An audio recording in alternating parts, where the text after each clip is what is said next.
Hi, welcome back to Solo Adventures. My name is Livi, and I'm here yet again with another PnP solo contest entrant. Today we're going to be taking a look at Terror by the Lake. Terror by the Lake is a light little game about playing the killer from a classic horror film, chasing around teenagers in a cabin in the middle of nowhere. Of course, like in every slasher film, your biggest nemesis is going to be the final girl. The girl that you just can't seem to kill until everybody else is dead. So if you could do me a favor real quick before we get into the gameplay, please subscribe. I would really appreciate it very much. Once I get to 1,000 subscribers, I've promised to explain how I make my cards and tokens and game boards and basically share all of my deepest, darkest PnP secrets. So if you want to find out how I make my beautiful builds, please subscribe. As usual, if you're not interested in actually watching me play this game, feel free to skip to the end to my final thoughts.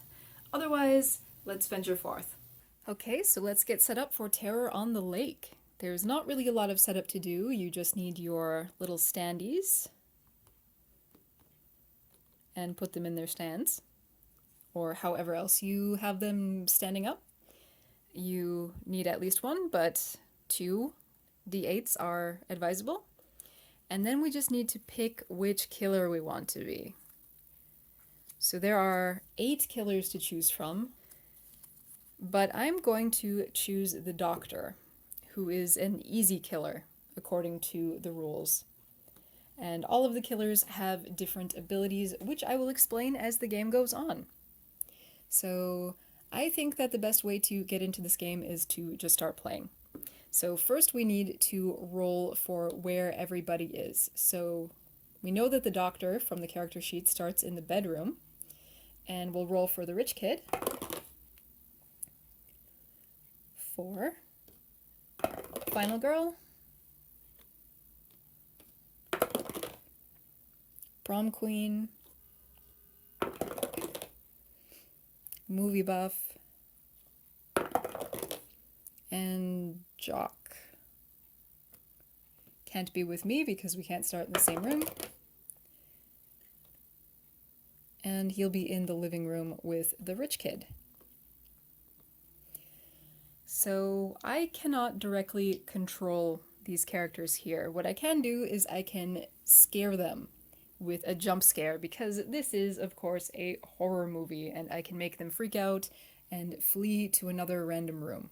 Or, of course, I could come to them.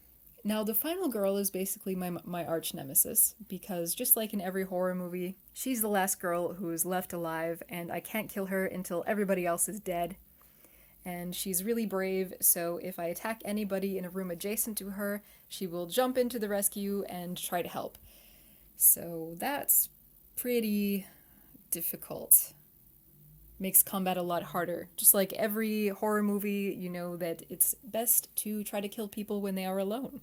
So I only have 12 turns to do this, or I guess maybe 13 to do this. And if I can't in that time, then I lose. So I'm going to try to jump scare the living room.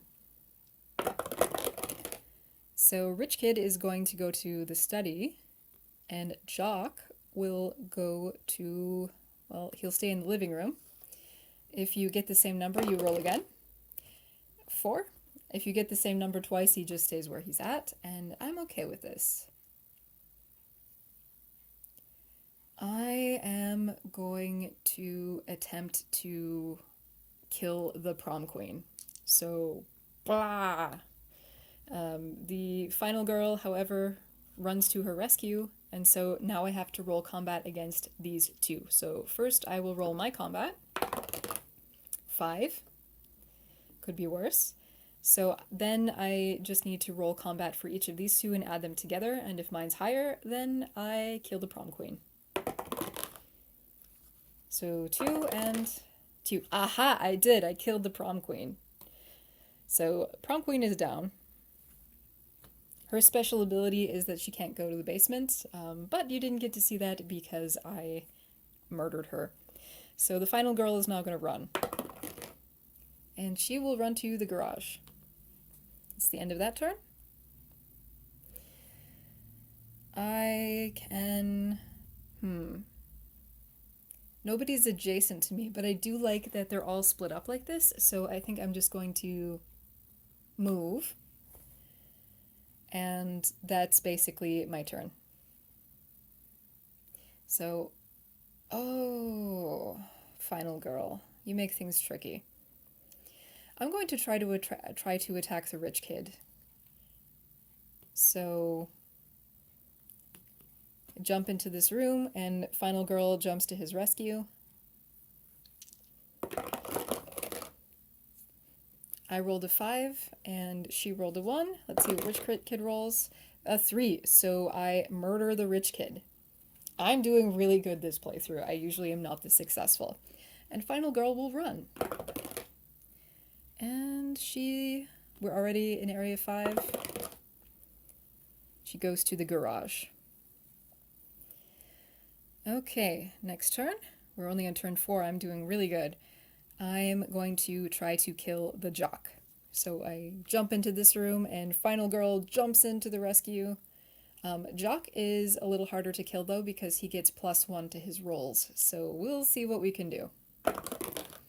I rolled an 8, which is good. Let's see what they do. 2 and 6. +1, which is 9, so no, we do not succeed. That means that these two will flee. Jock goes to the bedroom. Final girl goes to the study. And time advances. Well, the good thing is that the movie buff is now out in the woods, so I think I'm going to sneak up on him. I will take my time to move, and that is my turn. And now I strike. Final girl isn't within earshot, so I have him all to myself. I rolled a 2 and he rolled a 6, so that means that he escapes my dangerous scalpel. And he flees to area 3, the basement. I then have to move the time track. So I'm going to try to attack the movie buff again, but as usual, this pesky final girl's in the way. And they rolled a 6 and I rolled a 1, so I fail. Movie buff will go to the study, and final girl also goes to the study.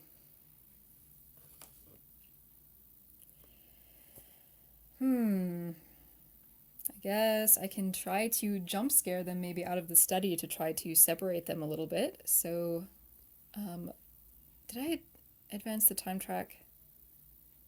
I feel like I didn't, so I'm just gonna advance it. So I will try to scare these two. And final girl is in the garage, and movie buff is in the kitchen. Perfect. Good. You just stay right there. Fantastic. But I'm running out of time. So I'm just going to move. And that's it. So I'm going to move to attack movie buff.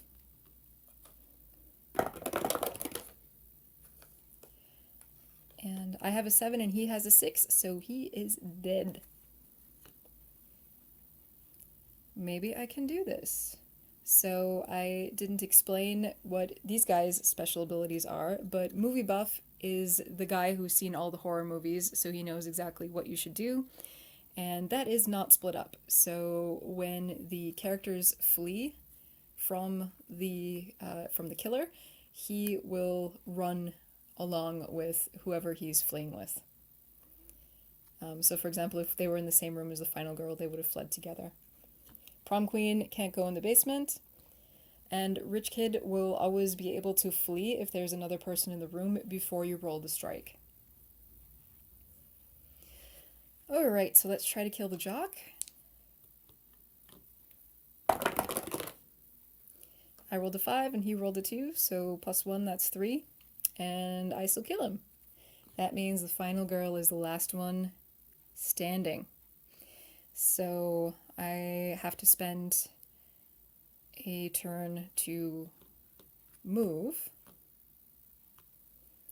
And I think I get one more turn. I could be wrong, but I'm just going to keep going to show you the final showdown just to explain it, even if I technically lost by now. So when the final showdown happens, that's when only the killer and the final girl are in the same room. So then each room has its own special rules and effects about what happens now. So, for example, in the garage, the final girl will not try to flee from the garage. She'll try to get the car started, so she'll have a chance to roll and escape me. So I'm gonna roll my killer strike, 3, and she's gonna roll also a 3. We tied. She's not going to flee because that's in the rules, but she did not beat my strike by 4 or more. However, I am out of time, so the doctor sadly has not managed to kill the final girl. Oh, I completely forgot the doctor's special ability. Now, it doesn't really help most of the time, which is probably why I forgot it. So basically, if the doctor managed to kill, let's set people up here. So let's say the doctor managed to kill the rich kid in the study. Now you roll on here, and so you get a 1. So anybody who was in the woods area would then have to roll. And if they had gotten a 1, they would die from a disease. As you can see, the odds of actually killing anybody with this power are quite slim, however. So I did manage, however, to kill 4 out of the 5. I did not win, but I did score 4 points. And so that means that my killer rank is Freddy. Not too bad, I guess. So anyway, what are my thoughts about this game? Let's talk about it. That was Terror by the Lake. So what are my thoughts about this? As usual, let's start with the build. Now, the build was very easy. It's basically just a board. And the board is really the only thing that you need to build. The rest of the characters you could use meeples or pawns to represent. Now, I personally love the little standees. I think this is the first game in the contest this year where I saw character standees being used. They're simple, of course, but I like that feeling. Of course, miniatures would be even better, but when you don't have miniatures, it's really fun to have something with more personality than a little pawn or a meeple. The killer standees are just a little bit bigger and wider than the character standees, so I like that touch. I believe the designer was planning to make this a game that you could fit all the components into a mint tin. I personally really like the board in one piece, but I think the compactness of having everything on cards would also be nice. As it is, the art is perfectly serviceable. The colors are nice and bright. I love the stereotypical horror locations, including the lake and the woods, and of course the basement that the prom queen won't go into. It's all great. Alright, so what did I like about this game? First off, I like that there are so many different killers to choose from. And I also like that the manual explains which of the killers are easier and which of them are harder to play as. With 8 different killers to choose from, you really have a lot of options and a lot of different powers to play with, and I think it really lends to the replayability there. I also really like that the characters that you're trying to kill are the horror movie stereotypes, and that's really great that they all also have their own special abilities. I like that this game is really fast. You can play it in just like 10 or 15 minutes and be done with it. I think it's kind of funny to be able to jump scare my victims by just startling them with basically nothing in order to scare them into different rooms. It's a pretty funny mental image to just imagine the kids in this movie basically constantly being scared by the cat jumping out of the cupboard or seeing somebody's face in the medicine cabinet just over and over and over again and running from room to room. It's also interesting that you can't easily move yourself. It can take up quite a lot of time to move yourself physically around the cabin. So it makes a lot of sense to attempt to scare your victims into actually coming straight to you. And speaking of time, I feel like there's never quite enough of it. I always feel like it goes down to the wire. I have never won this game, and I've played it several times. it's difficult, but I don't really mind that just because of what kind of game this is. I think it would feel really special when I finally did manage to kill that final girl. I like the final confrontation mechanics. I like how once everybody else is dead, your movie reaches its climax and different things can happen. So, oh, the girl is trying to get the car started, but it's just not starting quite fast enough. It might take a couple of rounds. Or there's a shotgun in the bedroom and now the girl has a shotgun, or there's even the possibility for the girl to develop telekinetic powers. That's pretty cool. I like how that changes things up. Now, what don't I like about this game? Well, I don't know if I would say that I don't like this about the game, but this game is really, really strongly based on luck. Like, extremely strongly based on luck. I don't really know if there's a lot of strategy that you can even really use in this game, besides maybe deciding if you want to try to scare your victims or whether you want to try to attack them more directly. This game is almost entirely random. And that's okay, especially for such a small, short little game like this. I really don't mind that. I like that there's that unpredictability and kind of that frantic chase around the house. But I think it might turn a lot of people off that there's really not a lot of strategy to be had here. And this is not a game that you're going to want to play many, many times in a row just because it's so random. I think it's a little bit weird how in order to kill our targets, we have to roll higher than them on the d8, but if we tie, they still escape. I would feel somehow that, like, the guy with the chainsaw somehow manages to have at least, one more attack, at least +1 or something, as opposed to all of these teenagers. I mean, if the jock gets +1 to his attack and his defense, I feel like you, the axe murderer, should probably have at least some kind of a bonus. Maybe it would throw off the balance too much, but just from a thematic perspective, it felt a little bit weird that I kept having trouble just killing some kids. This game is simple, it's fast to learn, you should really have no trouble picking it up.